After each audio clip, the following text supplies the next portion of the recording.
Christian Parenting.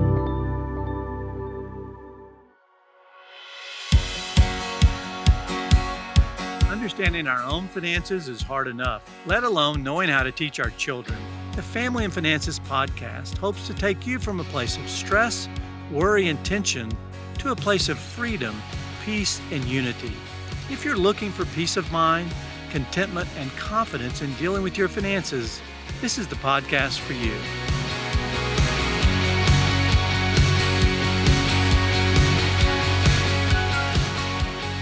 Welcome to the Family and Finances podcast. I'm Chuck Bentley, and normally my wife Ann is with me, but today a different family member, a member of the Crown family, Calvin Dillinger. Calvin, you are going to help me with this investing podcast because you're probably representative of the age and demographic of people that we want to help get started on the right foot. So tell us a little bit about yourself and where you are in life. Yeah, thank you, Chuck, for having me on. I'm really excited to be here. I know I have a lot to learn when it comes to investing. So my name is Calvin Dillinger. I'm on staff with Crown, like Chuck mentioned. I've been married for 2 years now. My wife, Brady, and I are considering kids. And so we're kind of at that stage in life where we're just really thinking about the future and prayerfully considering, what do we do with our money? How do we invest? How do we set up the future well for our children, hopefully?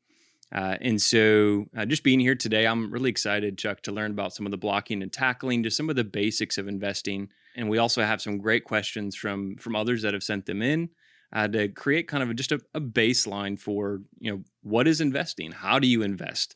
What's the purpose of it? And what are some practical things to do to get started? Well, we're going to set that up, Calvin, but let me ask you a question before we do. Are you investing now? Yeah, so I am investing. I'm invested in a 403b, which is similar to a 401k. And my wife and I are grateful to be able to do a full match on that, which is a huge blessing. My wife, Brady, works for a for-profit, and I work for a nonprofit, and we both do that.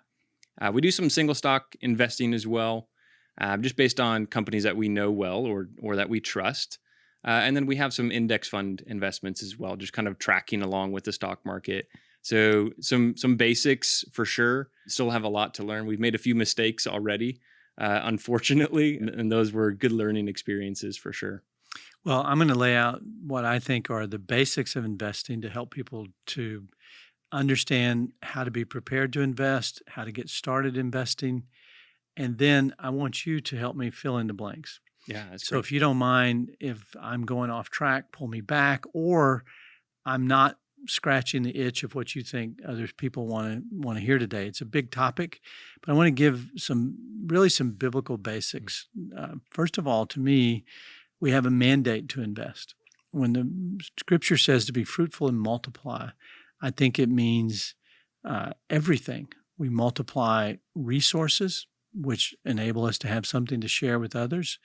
I think it means to multiply your talents, your gifts, and to bring God's blessing into the world for the benefit of others so they know and experience and see that the Lord is good. So investing is a good thing. It's intimidating for people because there's a risk in investing. But if you follow God's principles, it takes a lot of the uncertainty out of it because you really understand what you're doing and why you're doing it. So just like anything else we do with money, in God's economy, we want to glorify the Lord by how we do it. So let me just start with some real simple basics. To get prepared to invest, I believe the first thing you need to do is to have an emergency savings account. That way you're not putting money at risk that you're going to need to survive. And what I've seen over and over and over, Calvin, with the people I've talked to, is they get a job like you and Brady have, and they open the 401k or the 403b in our case, and they start contributing to it. And that really is a long-term retirement fund. And if you don't have an emergency savings and you suddenly need something, the car breaks or a baby comes or something interrupts your normal budget, you need to go back to your 401k. And so that's going to come with a penalty. And it's really not a savings account. So I want to define the differences. A savings account, especially emergency saving, is money that's available for you to use right now, today, like 24 hours. You can get your hands on the money without penalty. And I think as a minimum, I don't think you should invest if you only have $1,000 in an emergency savings account. You're not ready.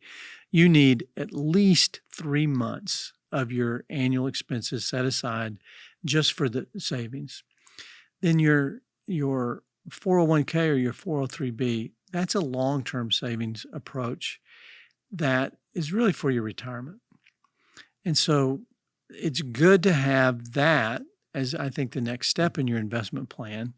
And you want to maximize your match as you're able to do that in any company. That only makes sense. But then there's sort of a third step to it.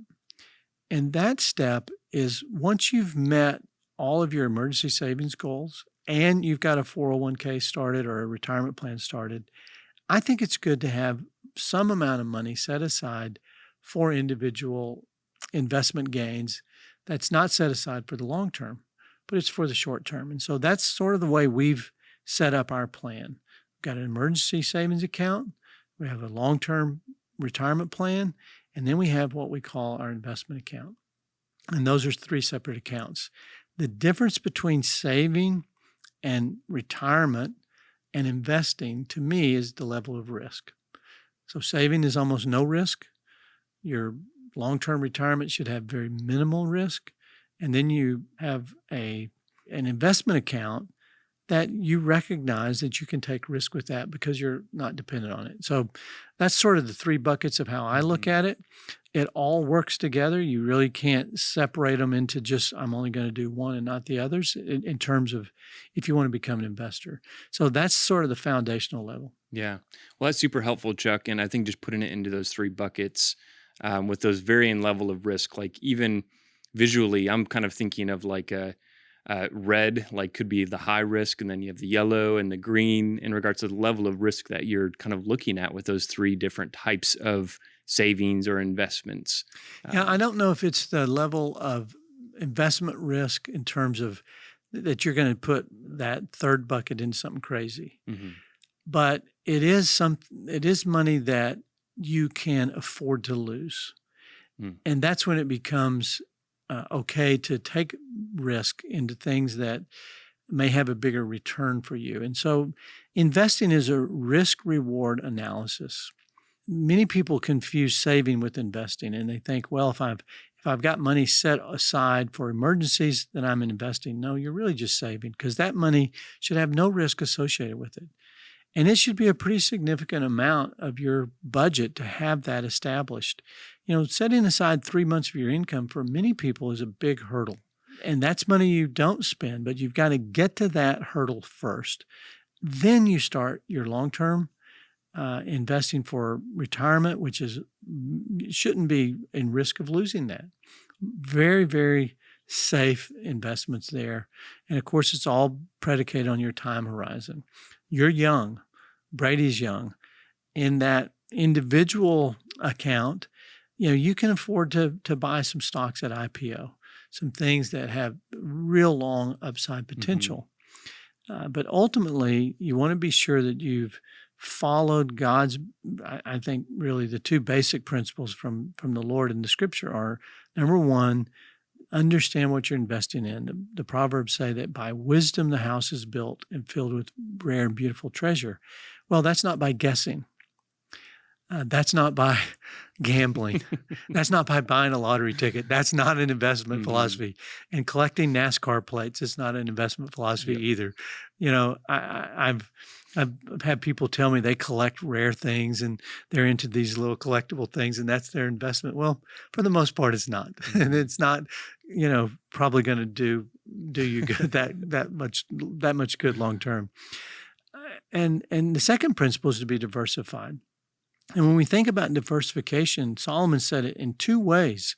You diversify your investments by dividing them into different asset classes. And then secondly, he said to divide your income streams. And that means entrepreneurship is a form of investing where you invest in your own knowledge, you invest in your own ideas. You've done that, right, Calvin? Tell me a little bit about that. Oh man, yeah. I've learned a lot from that for sure. I call that my real world MBA. So I've done a couple of side projects. I've always loved my work here at Crown, but I'm always interested in kind of that side gig opportunity, being able to learn in other ways and invest our money.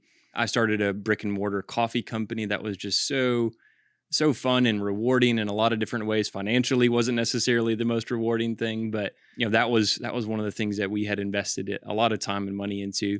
We also have invested in just some ways where Brady and I can kind of use our knowledge by helping other organizations and some things like that. And so, yeah, that's absolutely something I know is very popular nowadays, is to have a side gig or to have other opportunities where you're engaging outside of your traditional job. And that is an investment. Absolutely. It's multiple income streams. And the Bible endorses that. That's actually Ecclesiastes chapter 11, verse 6.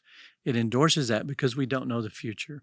So diversification of income streams is a form of investment. And actually, the experts will tell you that the best long-term investment is in your own development, in your own gifts and talents, in your ability to improve your career, because that's going to be the primary source of your income. So invest in yourself, get training, go to trade school, get a lot of knowledge, read a lot of books. That's something that I don't often say to people, but just being broadly read and informed, both in terms of taking classes online, I just did a class online, at least part of it. I hadn't finished it yet, with the famed economist Robert Shiller, and it was fantastic. I couldn't believe I got to sit and listen to him and learn from him. But also keeping abreast of the news and trends and keeping yourself informed, that helps you as an investor. There's a lot of studies that show if you can simply invest in the right trend, then you will do really, really well. And trends are not that hard to spot if you're a person who stays informed. For instance, it's not a good time to invest in the newspaper business. That trend is going away. Printing newspapers, they're getting smaller and smaller and their revenue is declining. But investing in online businesses, that trend is growing. So that's a pretty simple way to explain that. You invest in trends that are going to do better, and that comes from being well informed.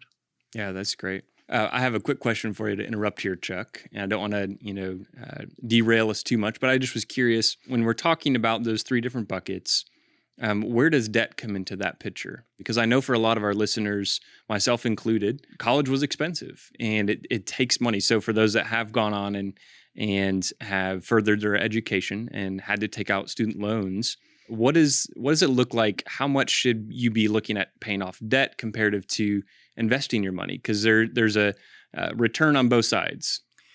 I like to say that paying off debt is usually your safest investment, because you know how much it's costing you. And by getting rid of it, you free up so many resources. So if you've got credit card debt, it's better to pay that off now and to get rid of that. I'd say top priority after your emergency savings account, even to the point of not putting away money long term. If you can't get out of that debt, attack that first. That way, because let's say if you're paying monthly, you might be paying 12 or 14% interest. Well, you're not going to earn that in the market. So getting that off the slate.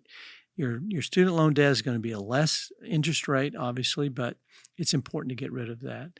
And so if you can't get that attacked and out of the way first and still be investing, then make that the first priority. But if you can do both at the same time, it's good to be able to put some long-term and some towards that current debt. But I wouldn't put any money in that third bucket until that debt was gone. Mm-hmm. That's really good, Chuck. That's very helpful. I know that's a big thing that a lot of Americans and a lot of young families are dealing with, is multiple forms of debt. Credit card debt, student loan debt, car debt.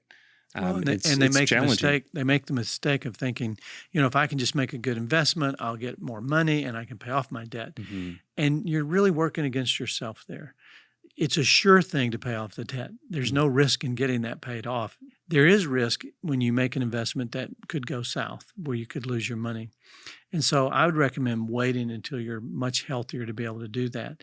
The Bible also talks about steady plodding bringing prosperity. And there's an element of patience that investing requires.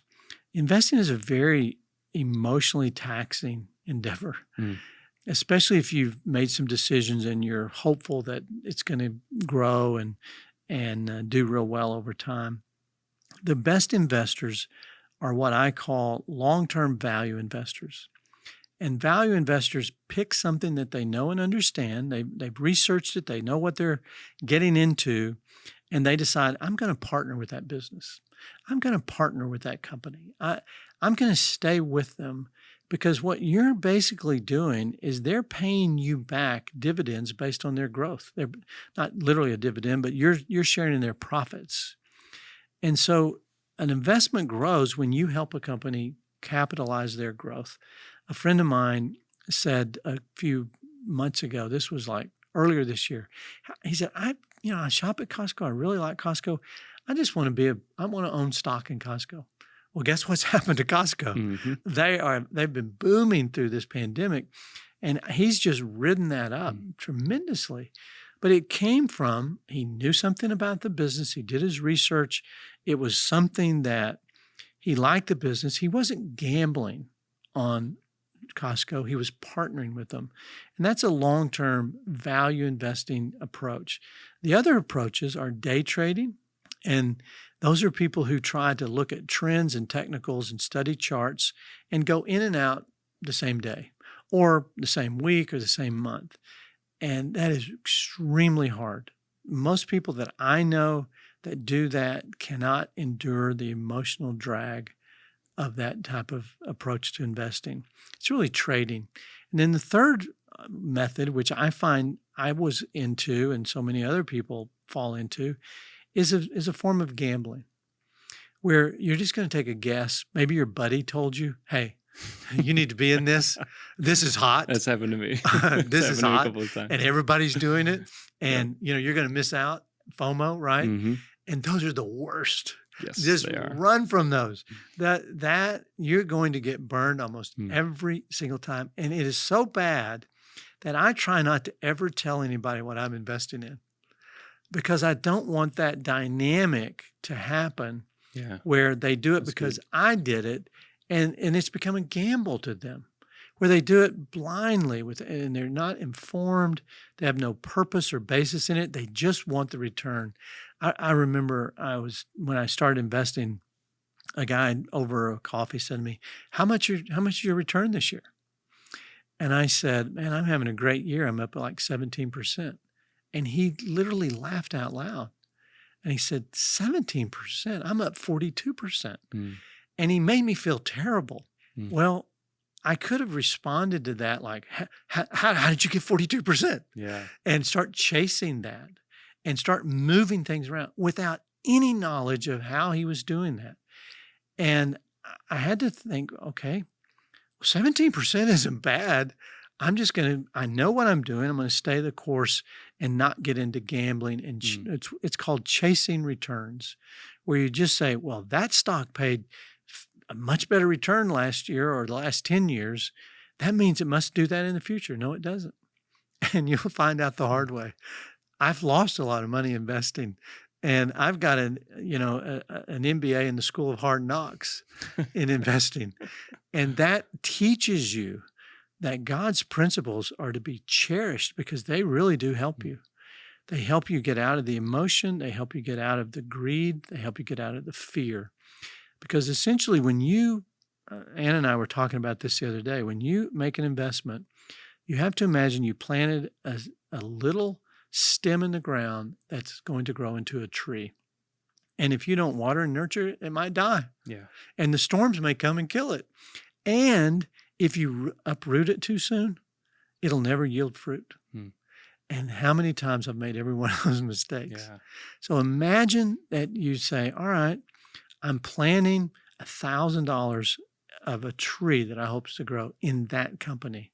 I'm going to be vigilant. I'm going to watch it. I'm going to take care of that. I'm going to nurture it. But I'm going to endure the seasons that it's going to go through before it yields any fruit. And I think probably getting real practical, Calvin, there's some ways for beginners to start. Get your emergency savings in place, get the retirement fund and the match going long term, and then set aside a little money to open a trading account. And it doesn't have to be very big. You know, those new apps, Robinhood, Acorn, Capital, some of those apps help you begin making very, very small investments. Look, even before you do that, here's another method. Do what I call imaginary investing, phantom investing. Go online. I use Seeking Alpha, and I have a portfolio on Seeking Alpha that I track regularly that I have not invested in. And I'm studying those companies and their performance, and I'm watching them before I put money in them. And I have nothing at risk. I'm just learning. And there's some of them, I'm really glad there's no money in them. And there's others I wished, wow, I should have trusted my, but I'm getting an education that way. And then I have a portfolio that we do have money in. You know, there's another principle, Calvin, that where your treasure is, there your heart will be also. And that principle is so powerful in investing because I only track the stocks that I'm interested in investing in or I have money in. I'm not tracking your stocks, Calvin. My treasure is not in your stock. Yep. And so as soon as you put money into something, it galvanizes your attention. And that's when you have to be prepared to not get emotional. Most people sell low and buy high. And that's the inverse of good investing. Yeah, not a recipe for success. No. And the reason they do that, Calvin, is your emotions. My dad, in his lifetime, has told me all the stocks that he has once owned, and he got out when they started falling. And if he had stayed in, we calculated his net worth would be in the multi-millions. But he dug up the tree. You know, the season came when the leaves withered, and he dug it up. And he tried to put it where he thought it might grow faster or better or quicker somewhere else. And he got into that cycle of allowing his emotions to say, oops, it's falling, I'm getting out. Did you know that creates a herd mentality? And one of the problems with the apps, like if you're in Robinhood or one of those, is there's massive herd mentality. And so people start chasing what other people are chasing. And you can watch. I'm investing in a stock that normally trades about 12,000 shares a day. One day it traded 2.5 million shares in one day. What was the change? You know what it was? The people on Robinhood. They got onto that stock and they traded it for one day and got out. And the next day it was trading back to the normal level. So it was this huge tidal wave of uninformed people chasing some news. And they were investing on the daily news. So that's what I call a gambler's mentality. Yeah. Really bad philosophy. One other thing that just came to my mind, Calvin, is that I think it's really important to always agree with your spouse on your investment decisions. Ann and I discuss these things. I'm in charge of that area, but I want her input. And I want her input for two reasons.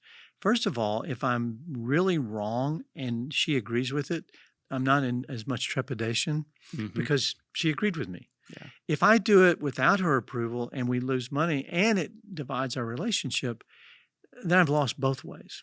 So unity is so important in making these decisions. In fact, the second reason is God protects you. Ann has female intuition. And that female intuition, I don't have a bit of it. And I don't know... I can't explain it, but she can, without looking at the numbers or the history or any of the metrics, sort of get a feel for whether something's right or wrong or good or bad. And generally, she is right. And I've found that that's the principle of seeking counsel. And your best counselor is your spouse. And if you can't talk about this, and if it's something that's, and maybe your wife or your husband doesn't want to talk about it, but at least you've agreed that it's okay with the amount of money you want to invest and that you're both on the same page. For sure, don't get out in front of your spouse. Yeah, well, that's helpful, Chuck. And, I think that For folks that maybe don't have a 401k or don't have a 403b, when they're hearing a lot of this and they're saying, okay, where do I actually get started with this? I love the idea of kind of the phantom investment portfolio. That's called a watch list on some apps as well, where you can kind of see where things are trading. They actually have simulators as well that you can engage with, where you can put fake money in and kind of see how it performs. Sure. That's a great way to just learn a little bit about those stocks that you're interested in. If you're thinking about buying single stocks or ETFs or things like that. But I'd love to hear, Chuck, your perspective on index funds. Where do index funds fall in all of this? Is that a helpful thing to look at? Is that something that's kind of from the past? When it comes to index investing, one of the world's greatest investors of our lifetime, there's been a couple of them, but I actually read a lot about Warren Buffett's philosophy of investing, his approach to it. I read notes from his annual meeting. I try to keep up with that, and I've read enough about it where I understand his investment philosophy. And Warren Buffett believes that the average investor would be better off purchasing index funds only long term as opposed to buying individual stocks. And he says when he passes, his advice to his heirs is to put the money in index funds and let the market do the work for you. And that essentially means that you're going to rise on the average increase for that period of time and you're in the market. So if the market rose 5%, your index funds are probably going 5%. If that sector rose 10%, your index funds are going that. And so it takes some of the research work and some of the, if you lack knowledge, it takes some of that pressure and burden off of you. So I think they're a good idea. I think that there are other opportunities that come along that God may put in your lap that you need to pay attention to. There are organizations that you just know are going to be dominant in their space. One of the Warren Buffett philosophies is always buy the number one brand in a sector. Don't buy number two or number three, because they're probably going to get bought out by number one at some point. And so that's a very simple guideline that he follows. He studies how much debt does the corporation have, what kind of management. Warren Buffett says that he can meet the CEO of a company and determine if it's going to be successful or not based upon their enthusiasm and passion for the business. Well, if he believes that's one of the best things to do before deciding, then I need to read about the CEO. I need to read about whether they're a good steward or not. And Warren Buffett is not a man that shares our faith. But it's interesting. He does share a lot of our values. And one of the values he shares is living frugally and being very faithful with whatever he's been given. And he took a small amount of money and multiplied it over and over and over successfully. Now, he's had a lot of failures. I was listening to him share about his journey in life, and because he's getting older. He said 3 different times in his life, his investments have lost 50% of their value in the public stock market. And he said he has never sold any of them during the downturns. He has always ridden it out. Wow. And so Templeton, another great investor, said the easiest way to learn to buy stocks is to purchase them at the point of maximum pessimism. You know how hard that is to do? That means when everybody is getting out, you say, I want to go in. Everybody's running from the building, and you say, I'll go in. That's the point of maximum pessimism. It means stocks go on sale, and you've got to say, I'll buy them when they're on sale. And the best time to sell them is a point of maximum optimism when they're rising, and you want to keep hanging on. You keep wanting for a little bit more, a little bit more. And a lot of times you hang on way too long. And so that's an emotional decision, and you have to be able to control your emotions to be a good investor. Yeah.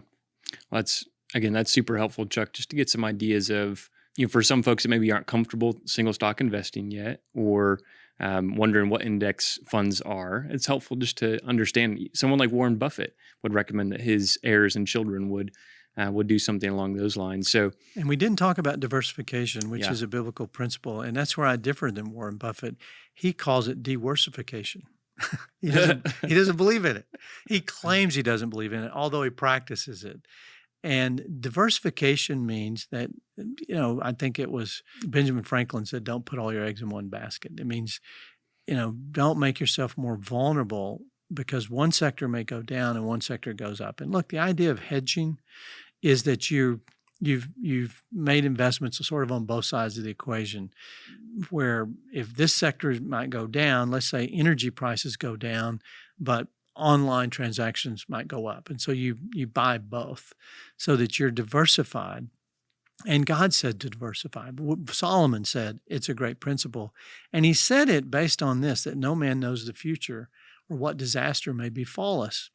And so diversification is helping to prevent a disaster. And so those people who have the gambling mentality, who are telling you and elbowing you, hey, I'm making big over here, they're usually the ones who put all the eggs in the basket, and they want a moonshot. They want to buy the next big unicorn, is the term. 10x, 100x. Yeah, and they're going to tell everybody about it. What they don't tell you is how much they've lost, in many times trying that. Those stories don't get told because a lot of times they're just trying to bail out some of their previous losses. Oh, that's great, Chuck. Switching gears just a little bit, thinking about young families with children as they're starting to look towards the future. They're saying, man, my kid, when they turn 18, they might consider college, further in their education. Where does saving or investing for your children's education or expenses, where does that come into play here? I have a good friend that is big into real estate, and he basically has said, for every one of my children, I'm going to buy a house, a rental property. And then when they turn 18, I'll sell it and use that towards their education or a car or things like that. So as young families are thinking about their children's future and wanting the best for them, what would you recommend in regards to investing or savings for that? I'm not real big on the tax advantage savings plans for education. Number one, a lot of families, that's not their greatest need, is to have the tax benefit of that. It's a good thing, but there's some restrictions to it.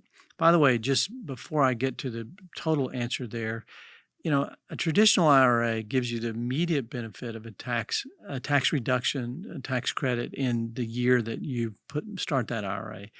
A Roth IRA does not give you the present benefit of that tax deduction. It's the future benefit when you withdraw the money. And so most people who think their income and their tax burden is going to increase over time, if they're on a high, fast trajectory of income growth, they prefer Roth. And so that's sort of how I sort that out, Roth versus traditional IRA. But when it comes to our children, I like your friend's idea. Start early. The biggest regret most people have with investing is they didn't start early enough. And look, if you can start early, it is a great thing to do. We were on our walk the other day, and one of our neighbors stopped me and said, "You're the money guy. I get asked questions about this." And they wanted to know what stock to buy for their grandchild. And they'd made a decision to never give them Legos and plastic and disposable toys for their birthday again. They'd just done all that. And they said, every year our children are getting a share of stock for their birthday, our grandchildren. And the light bulb went off to me. Well, why aren't we thinking that way? Yeah, cool. The toys get thrown away. But as a grandparent, we can start making an investment in their name and their account and laying aside for their future. And that's such a blessing to be able to do. We've done that in terms of saving accounts for some of our children, but not investment accounts. So I like that idea a lot, Calvin. That's very helpful. Talking about different forms of investment, thinking about real estate, other things like that. I know gold tends to get brought up a lot in conversations when thinking about investing. So where does gold fit into the mix in regards to people investing their money? Is it a worthy investment? Is it something that, you should diversify into? Where does it fit? Well, it's obviously a very, very broad topic when you think about investing. We're trying to help families to be wise with what God's entrusted to them and to guide them into some of the basics today. But I get asked about gold all the time. And I like to say you have to divide that topic into at least this simple category. There's gold bullion, and then there's gold related stocks. And so much what we've been talking about is the public markets, the stock markets, index funds, or publicly traded instruments that are tied specifically to the markets or sectors. So most people, when they ask about gold, think about physical gold. Like gold, coins or gold bullion. Yep. And so I think that our currency is being devalued, and gold is a stored value, and it's going to hold its value as our dollars get devalued. And I think that devaluation is at a very significant place right now. And so I think it's good to have gold. And there's a debate. Warren Buffett would say that it is an insurance policy against devaluation, but it's not a great investment because it doesn't have the 10x, 100x kind of upside that a publicly traded stock might have. So if you look at it as an insurance policy, it's good to have it. It's a little late to be thinking about converting to gold. I had a pastor call me just yesterday, frantic that our economy's going over the cliff, and he wanted to take all of his retirement savings because somebody in church told him to do this and put it into gold. Goodness. And I said, well, you're going to violate about 4 biblical principles. You can do it if you want. I'm just not going to do it. I don't think that's a good idea. Diversification stands under any circumstance. It's important. And gold is one area to diversify into. If you want to buy some that's transferable. You know, a gold watch isn't what we're talking about. We're talking about coins. We're talking about bars or bullion. And if you buy some, you have a nice insurance policy against devaluation. I have other friends who say they would much rather buy stocks tied to gold. They're more liquid, they're easier to sell and trade, and they actually fluctuate even higher than just the base price of gold. So don't get gold fever. That's the bottom line of that. Yeah, I feel like I've seen a lot of Facebook ads or Instagram ads of, buy gold now, sell all your stock. And everybody's chasing it right now. Yep. Warren Buffett said you buy gold when you're long on fear. But other people have to get more afraid than you to buy your gold. And so how afraid are you? So you don't really want to invest in fear. You want to invest and so it's a protection. It's a hedge. It's an insurance policy. Yeah. So I know a lot of folks probably listening to this podcast have worked with a financial advisor before. And sometimes that can be a very helpful instrument for keeping you away from fear because someone else is kind of managing your investments for you. I'm curious, Chuck, because I've heard some questions about fees and different things like that. What can you expect in regards to fees with financial advisors or other funds? What kind of expenses would you be considering with those? Well, there's a do-it-yourself route, and that's what a lot of young people choose to do. They download an app, or there's even now artificial intelligence advisors that tell you what to do. You just plug in your answers, and supposedly those are really trendy right now. And there's low-cost trading houses like Ameritrade or Fidelity or a whole lot of them. We happen to trade through Fidelity. We just have been there a long time and we like it. And there's very, very low transaction cost on things we want to do. But all the studies show that if you have a financial advisor, you do better long-term than the do-it-yourself model. And the reason that has proven to be true is a financial advisor has an interest in keeping you invested, of keeping you in the market.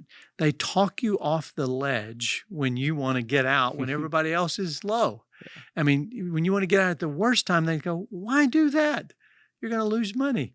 And so they talk you into keeping your tree planted for the long haul.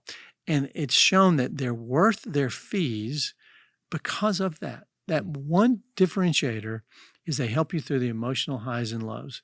And long-term, they outperform the do-it-yourselfer. Now, there are people that are unscrupulous and their fees are too high.